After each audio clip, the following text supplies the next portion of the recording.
Thank you for watching the BWEC Podcast. Please like and subscribe.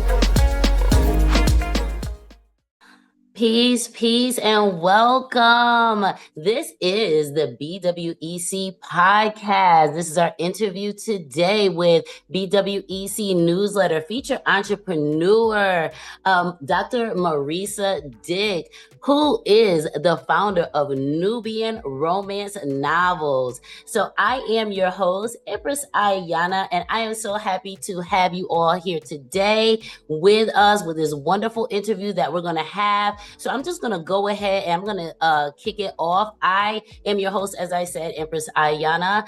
I am the founder of the Black Women's Entrepreneurial Collective, or the BWEC, right? And I am also a certified holistic health consultant. I am a licensed life insurance producer here in the state of Connecticut.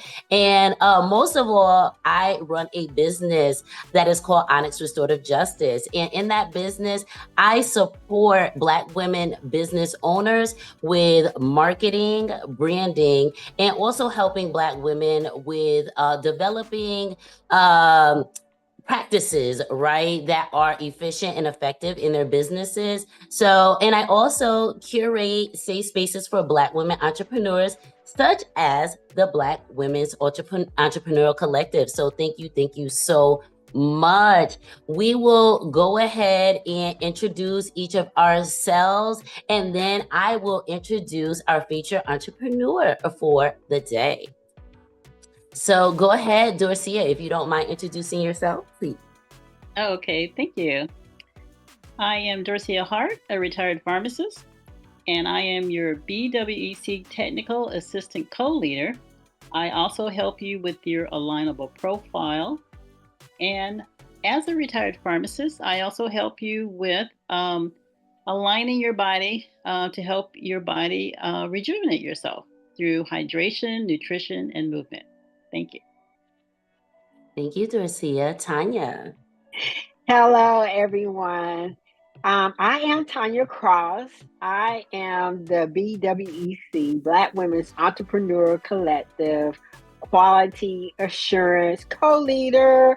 My responsibility is managing our alignable group and keeping the conversation going. I'm also an accessory designer. My specialty is cowrie shell and African print designs. I merge my two passions to create and educate. I'm also a handmade business coach.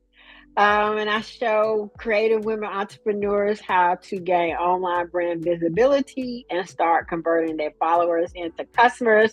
Excited to be here and to interview our next BWEC feature. Yes, thank you so much, Tanya. Yes. And let me just jump right into it. I'm going to go ahead and introduce the BWEC Newsletter Autumn 2024 edition featured entrepreneur. It's a mouthful, but we here for it, right? And that is Dr. Marrissa Dick, a Bronx native now residing in Greensboro, North Carolina, has been captivating readers with her African-American contemporary Christian sci-fi romance novels since 1996. Her 6 novels, Fire, Cousins, Deja Vu Desires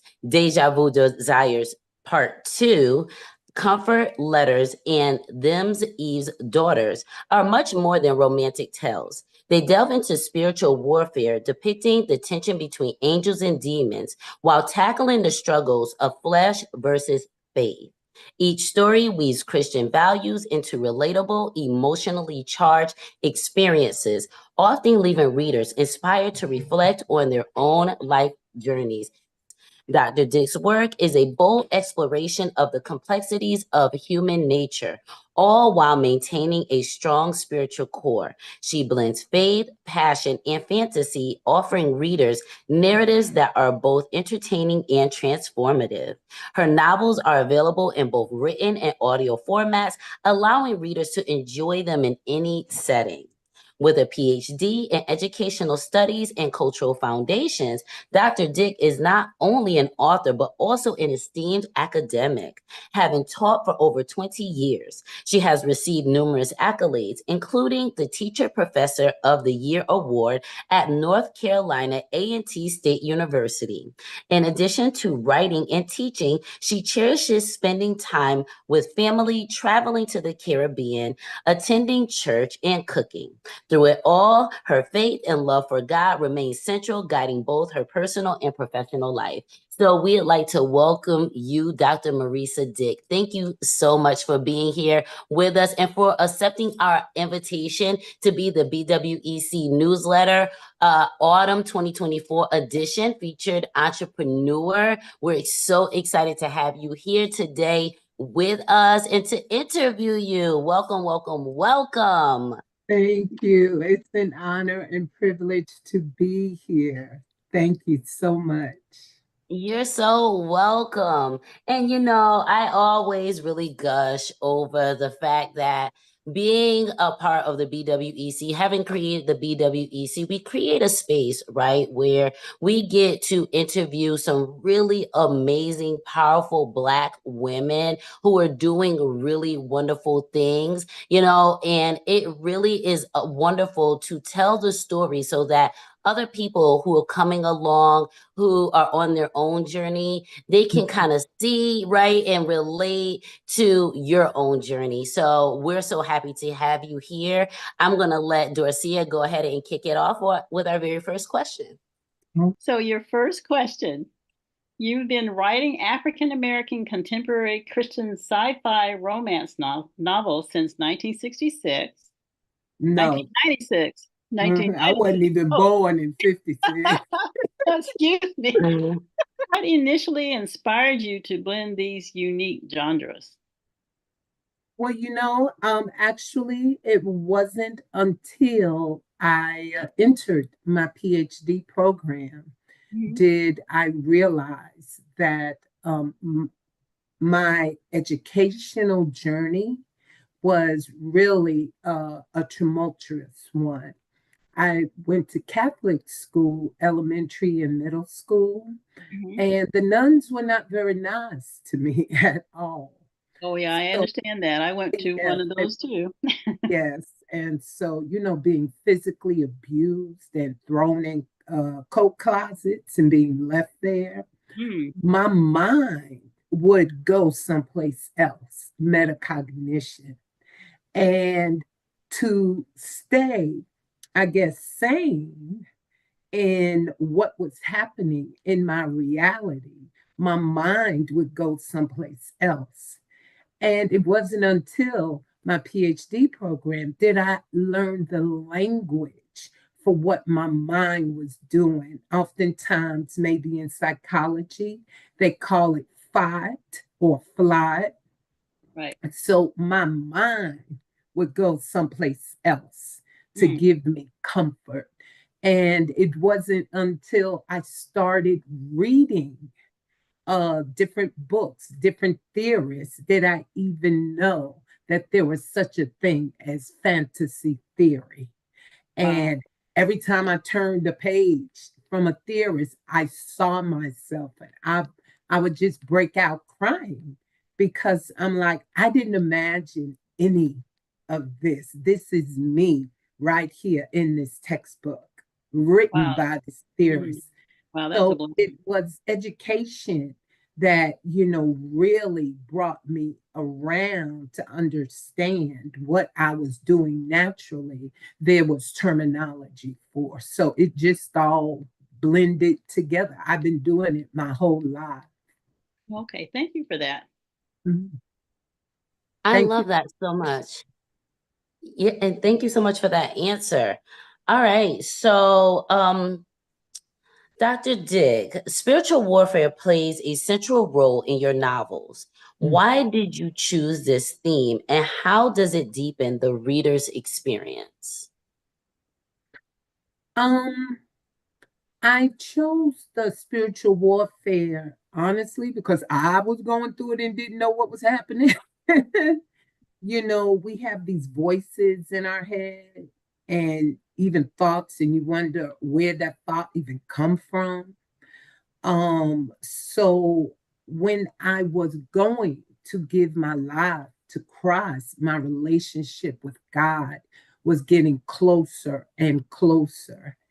And my walk just completely changed. And everything around me began to just go haywire. And I had no clue what was happening. And again, I knew I was not imagining what I was hearing and what I was feeling.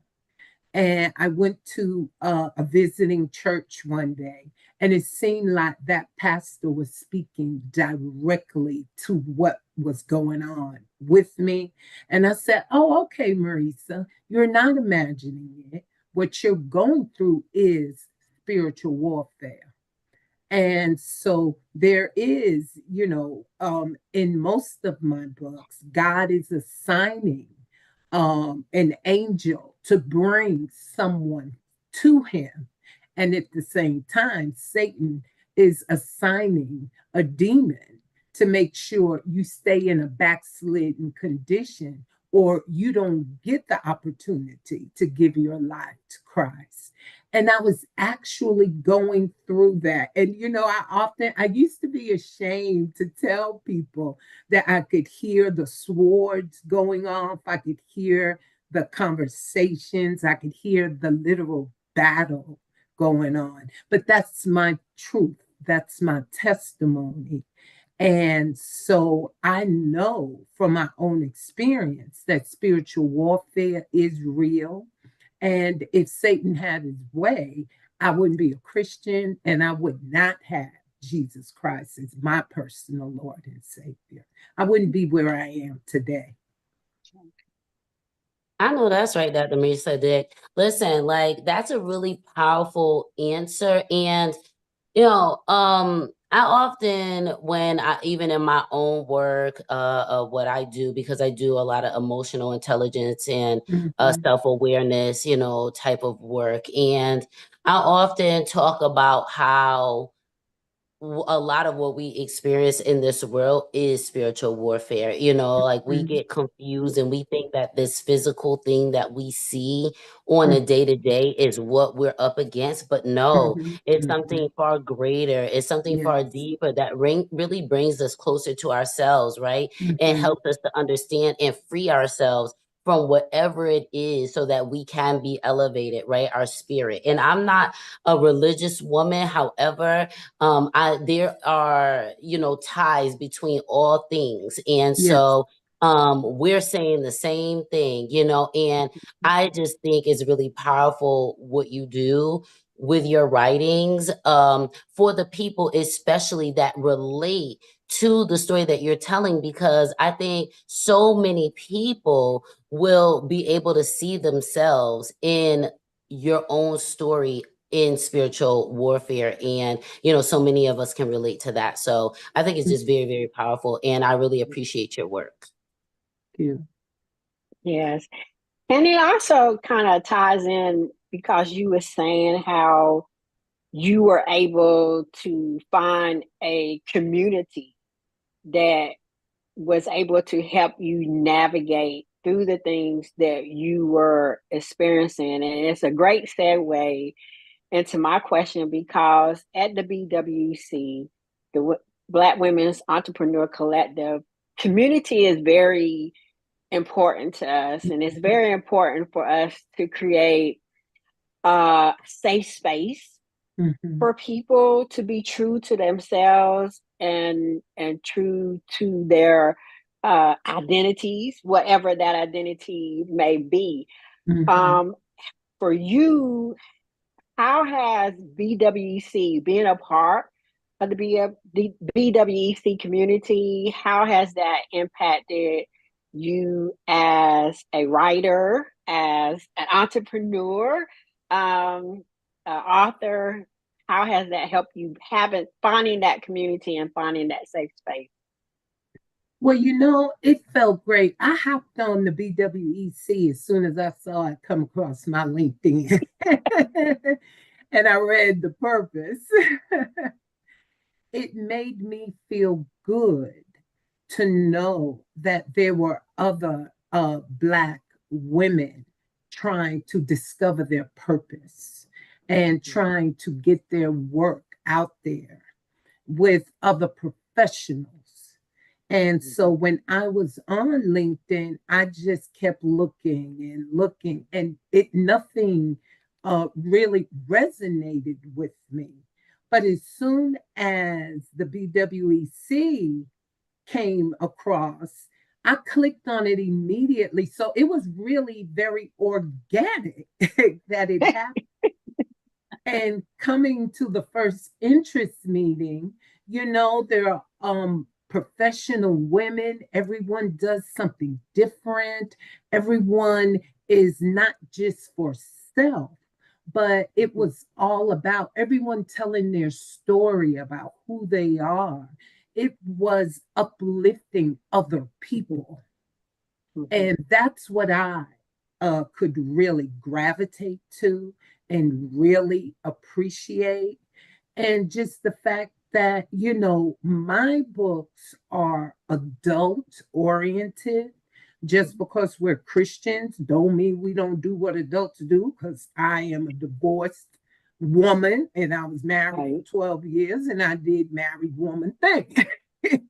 Right. So, that's a struggle in still trying to find yourself and find your niche. And as I listened to all of the sisters who came in particular on that first call, everyone had so much passion and enthusiasm for each other, making connections.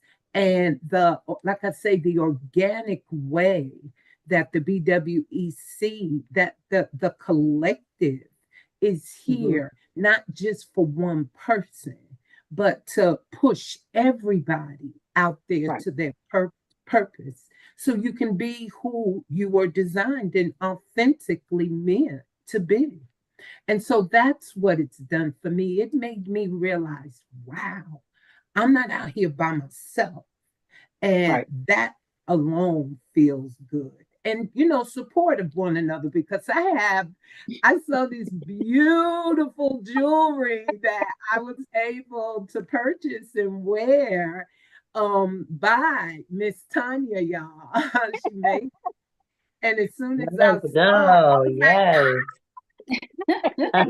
I love it. And thank you for that reflection, Dr. Dix, because that's the whole purpose. And you really summed up the purpose of the BWEC, because we want to create that type of environment where people, women specifically, women of color, Black women, feel comfortable in being who they are and feel supported more than anything, and feel like their voices are being heard. So thank you for that response. Thank you. Yes, that was beautiful. Thank you so much, Dr. Dick, for that. But it was true. Yes. Well, and it's just, to hear it, and I'm just so grateful, because as Tanya said, this is what we put it together for, right? Like, this is why I started the Black Women's Entrepreneurial Collective, and I'm just so grateful. I have so much gratitude for my team, right? Tanya, amazing, the way that she engages with the team and with all the members. And then, you have Dorcia, who's always ready to provide technical assistance and support to our members.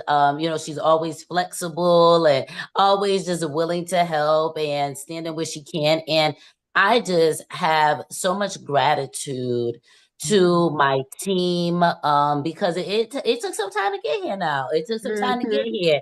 And sometimes it takes you time to align with the people to help, you push your vision forward. So I am just really humbled by your experiences, and it gives me so much more energy and motivation to continue with the work and, just keep pressing forward and, all the things that we have lined up for our members. So it just really feels good to hear that 100%. It's a wonderful And for you to be like, listen, it's true, like, so I love it. It's a safe space. It's a safe space for support. Right. Yes, for sure, for sure. So, Dorcia. So, Dr. Dick, you mentioned backslide in one of your other answers. I know your novels depict moments of backsliding and redemption. Why is it important for you to show both sides of this human experience in your writing? Oh, because I've backslidden. I live in this flesh every day. And,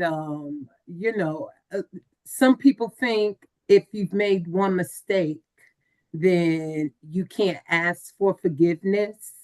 And that's not the God I serve. And being able to understand that people think because you're a Christian or you give your life to Christ that you have to be perfect, and the saving grace for being a Christian is that you can always ask for forgiveness and keep it moving, So when you know better, you do better. Right. And so people may not want to give their life to Christ because they know they're still, dibbling and dabbling. And again, you're human. And as long as you're, trying to walk your walk, and if you fall back, you can literally get back up and keep it moving. And I think people need to be able to relate to that and not say, well, I'm not going to, praise God, or I'm not going to go to church, or, what have you, because I've done X, Y, and Z. You're human. God knew you were going to do what you did anyway. Right. So, we all have choice, and whatever choice you make, you're going to reap the repercussion of it. But you can always just ask for forgiveness and keep it moving. And that's the good thing for me about Christianity, because as a woman, who loves tall, chocolate, sexy, ass, that's a struggle, so what do you do? Right. Or do you not, or do you just pray? Okay. So sometimes you pray and the prayer gets you through, like in my books, and sometimes you say, God help me, and then you waking up like, oh God, did I really just do that? Okay. Yeah, so I'm glad I was on mute for that one, because that laugh, I just laughed. Yes, I was over here laughing too. Right. So we're not perfect, but at least they can relate. Yes, people can relate. I've had people tell me, I am so glad I read Angel 5, because some of the characters in it, one is just, she's really, really praying. And then there's a man of God who's really praying to remain celibate and wait for his wife, to come. So there's scripture in there that they're thinking, that they're reciting to give them strength. Sometimes they can rein it in, and other times they can't. So it's real life story. Just because you're a Christian don't mean you're going to be perfect, and that you're not going to have your seasons of whatever it is you're doing. Right. Well, I think people really like the book because it's they see real life people in there, and I agree with you. That makes it really important for people to be able to read it, relate to it, and enjoy. A nice novel like that. Thank you. Thank you for the question. It's definitely relatable. All right. So, okay. So, Dr. Dick, family is central to your life. How does your faith and connection with your loved ones influence your writing and teaching? Probably my faith is it grows daily. I am really a family orientated person. And I love, love, love my sister's children. My brother and I don't have kids. So my sister's 3 children married, and they all procreated. So I have 14 great nieces and nephews. And they are very central in my life. But I'm the cook of the family. So my house is where everybody comes to eat and, do all those family gathering things. And so my love for them, I couldn't even imagine loving in particular, these great nieces and nephews more if I had pushed them out my own body. I couldn't imagine loving my own birth child more. But because I love them so much, I really do my best to practice treating others the way I want to be treated, because I know karma is real. And I take that into the classroom with me. And because I've had so many miseducated experiences by the teaching profession, and being made to feel as though I was not as smart. It seemed to me my tests were sometimes different or harder than everybody else's. I believe in karma, so I really practice what I preach. I'm treating someone else's child the way I treat my own babies, my own nieces and nephews, and my great nieces and nephews, because they're all grown and growing, and they're going to go off and go to college. And I want them to meet somebody like me that's going to nurture them, do that other mothering inside of the classroom. My students tell me, Dr. Dick, you always fussing. Yeah, but there's a difference between a fussing with love than, a fussing, I don't like you because you have melanin in your skin, in your body. That's a big difference. That's what I got in Catholic school. But everyone is welcome. And my classroom is a safe space. And it has always been my prayer that when my babies went to school, they would have someone, a nurturing teacher who would listen and who would not abuse them mentally or emotionally, so they can gain the knowledge that they're actually there to learn in a loving way. Because when you feel safe, you can open up and you can absorb the information that's being fed to you. So that would be my correlation. I'm always thinking how I want someone to treat me and mine. Right. That's nice. I love that. I love it. You coming with the answers. That's for sure. Okay. You're not playing. You are interview ready. Okay. I love it. Your answers are always just well thought out. I love it. Love it. Just amazing. Oh, you're an educator. Of course. Right? Of course. But I love it because it really shows your passion about what you do. It just comes to you so naturally. So beautiful answer, Dr. Dick. You killing it, okay? Yeah, and yeah, that was a great answer, and it made me think about for the record, for people to know, our people we interview do not get the questions prior to. So this is really authentic, coming from her heart and how she truly feels.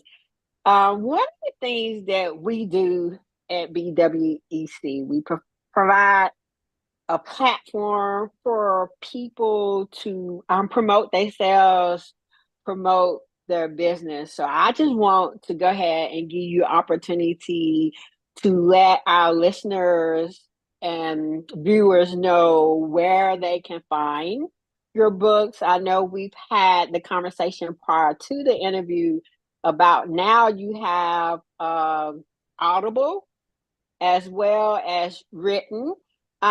books.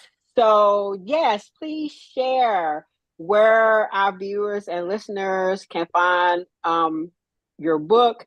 And also, I want to go ahead and let the viewers and listeners know that the BWC, Black Women's Entrepreneurial Collective, our home is alignable, but we're looking to expand into other places. So, but that's Yes, definitely we where you are. can find us. Alignable. I said LinkedIn, but I meant alignable. Forgive You're me. fine.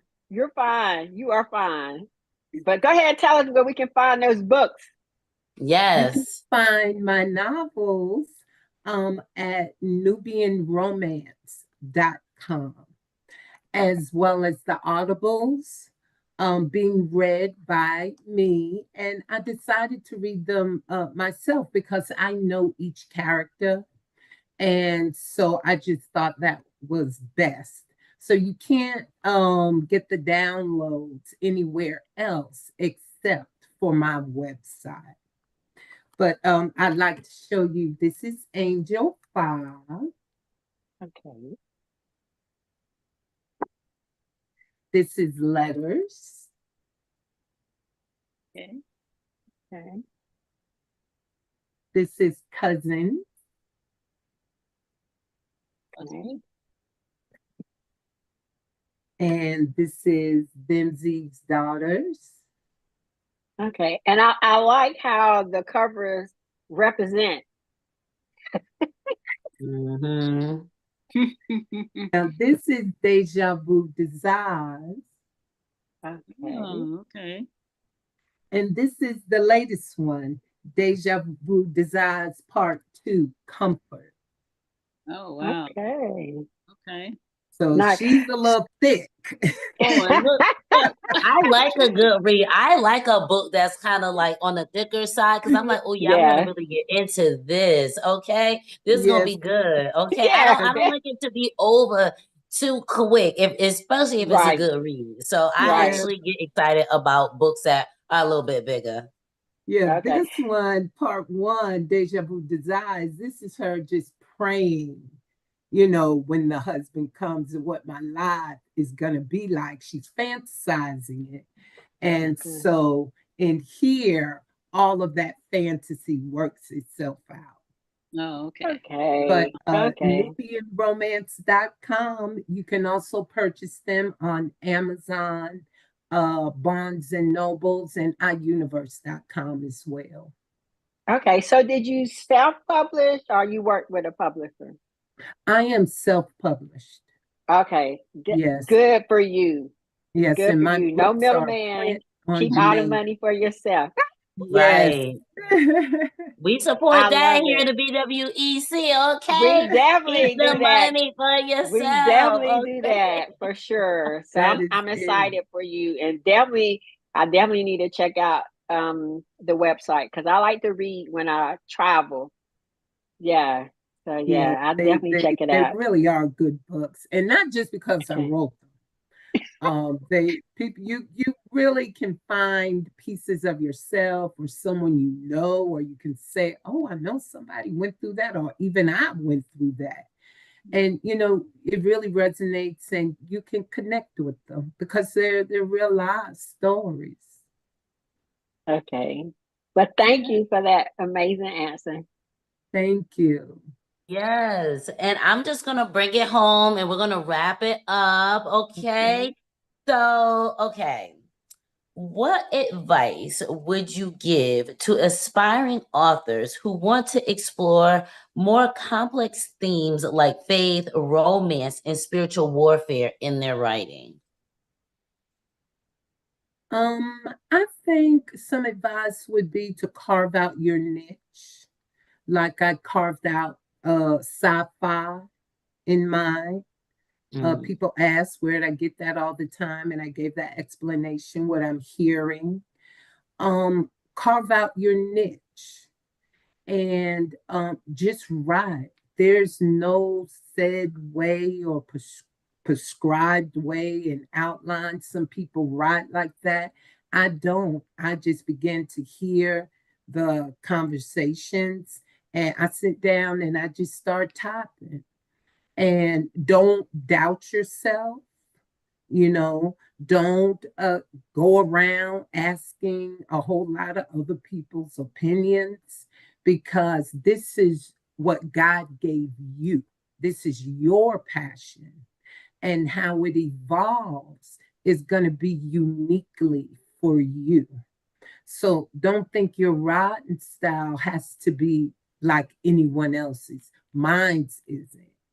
And my way of writing is completely different than a lot of people. I literally see my characters, and some people's like, well, what in the world be going on with her?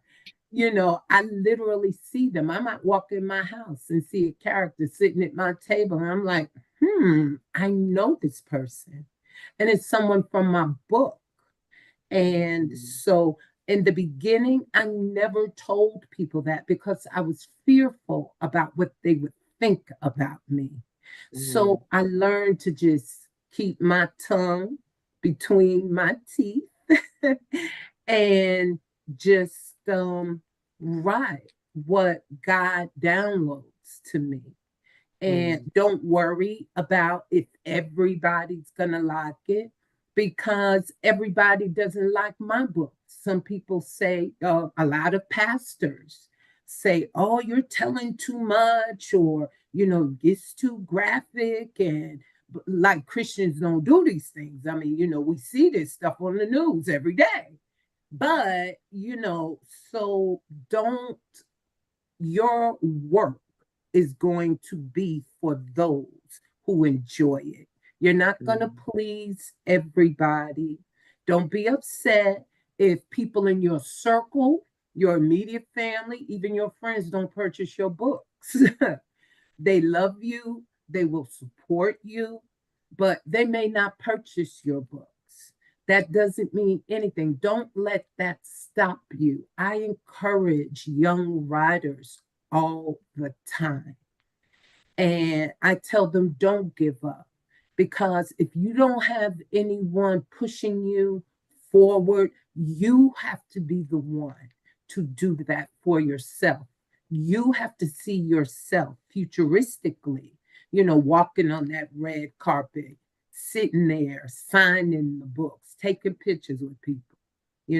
Those things happen really quickly for some people. And for others, look at me. I've been doing this since 1996. I got 6 books. And I'm still not where I want to be, but I haven't stopped writing, and my books appeal to some folk and others, they don't. I don't take it personally at all. I just say, thank you for listening.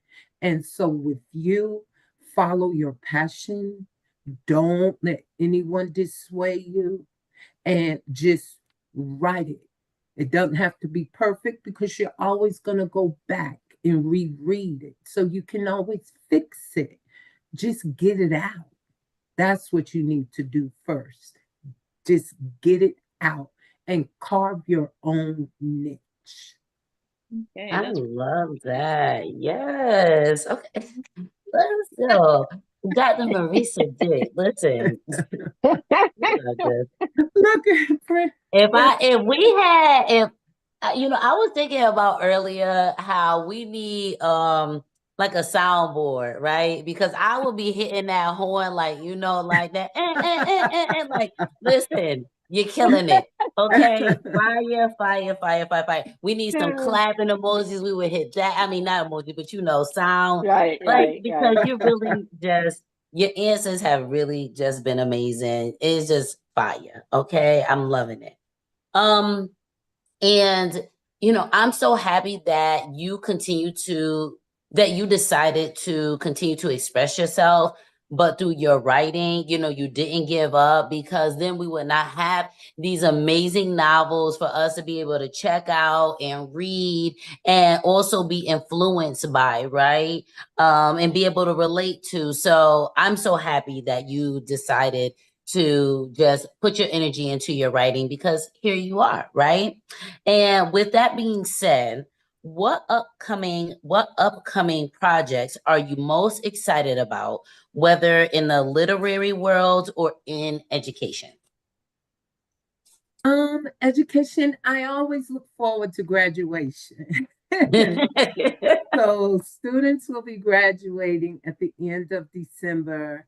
And that's when I get to take pictures with all of my babies that I haven't seen since freshman or sophomore year. And they're seeking me out. They're like, where is Dr. Dick? And I love it. I help them, with their robes, make sure they're straight, their pins. And so I enjoy graduation because I can actually see the growth in my students. And I just finished Comfort. I'm already downloading Angel 5 Part 2. And, as soon as I finished Comfort, it just started downloading and I'm just clicking and riding. So, you have to follow you have to follow the vibe. And I know I'm not someone that sits idle, just sitting, chilling, doing nothing. I may do a woosah for 5 minutes, but I am always working, either grading papers, correcting, a syllabus, or writing. And so I enjoy staying busy. It lets the time go by faster. So those are things I'm excited about, working on Angel 5 Part 2 and December graduation. Yes. Okay. I love it. And before we go, show the people those amazing earrings that you got from Miss Tanya Cross, please. Yes, Of Accepted they Glory. are Yes. A part of the amazing. Black Women's Entrepreneurial Collective team. Let's go. Okay. Yes, Y'all. Miss Tanya gave these away as a gift at our first meeting, y'all. Yeah. That's And when I saw right. them, I was like, oh, I hope I win that. I didn't win it, but I went and bought it. I know that's it. Oh, that's right. Oh my goodness. That's right. Yes. And here's the And I teardrop appreciate your necklace. support, Dr. Dix. I appreciate your support too. Yes, isn't it Yeah. beautiful? It is so pretty. It really is so vibrant. That's gorgeous. And they're not heavy. You can't even feel them. I don't feel it around my neck. It just goes with it's beautiful. And I had so Yes. many compliments today. I went on campus and everybody's like, Dr. Dick, you always on fleek. I'm like, yeah, thank you. Thank you. Yes, let's go. I love it.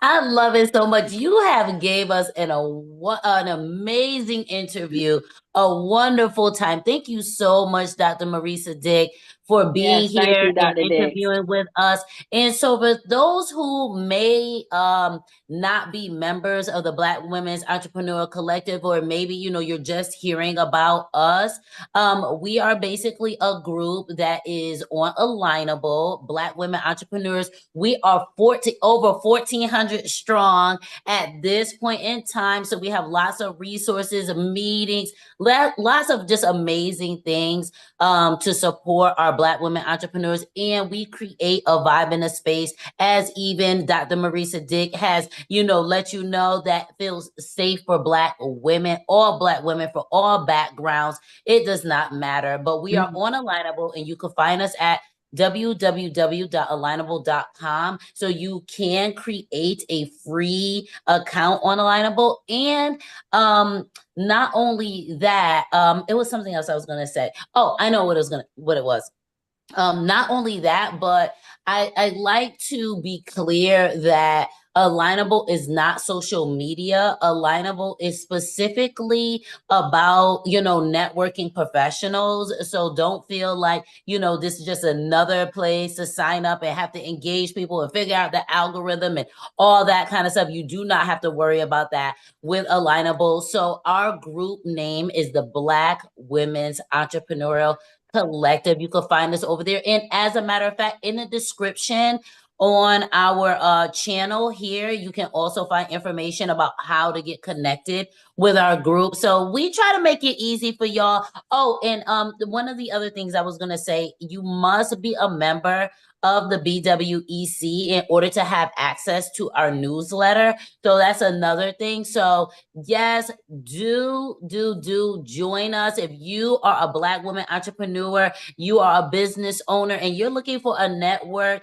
of other Black women business owners, and you're just looking for some support and empowerment, we are the place to be, okay? So yes, come on over, okay? And that way you can also look at our newsletter, which is amazing.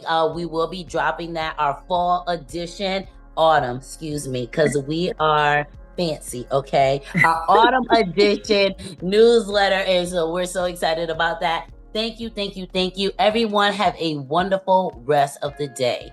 Peace. Thank you for watching the BWEC podcast. Please like and subscribe.